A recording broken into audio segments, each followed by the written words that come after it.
इस बंदे की जिंदगी में अजीब अजीब पाबंदियां थीं। बचपन से ही इसके घर में हर चीज बिल्कुल नाप तोल कर होती थी। यहाँ तक कि खाने के टुकड़ों की साइज भी नापी जाती थी। जरा सी भी गलती घर में नहीं चलती थी और यही आदत धीरे धीरे इसके दिमाग में गहराई से बैठ गई। अब इसकी पूरी दिनचर्या घड़ी के कांटों पर चलती थी। सुबह ठीक 7 बजे बिस्तर से उठना, एक एक मिनट का हिसाब रखना और हर वक्त साफ सफाई में लगे रहना ही इसका रोज का काम था।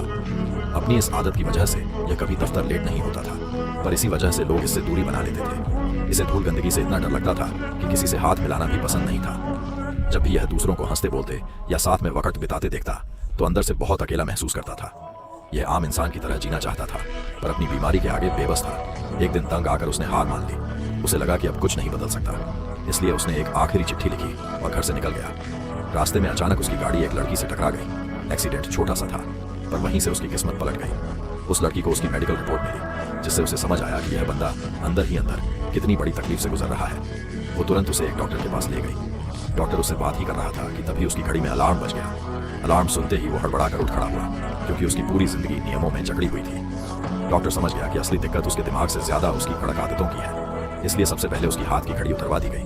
बिना घड़ी के पहली रात उसके लिए बहुत मुश्किल रही और उसे नींद ही नहीं आई।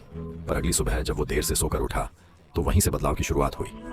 वो भागते दौड़ते दफ्तर पहुंचा। उसे लगा कि आज तो उसकी नौकरी पक्की जाएगी, पर बॉस ने मुस्कुराते हुए कहा कि कभी कभी लेट होना भी चलता है। ऑफिस के सारे साथियों ने उसका हौसला बढ़ाया।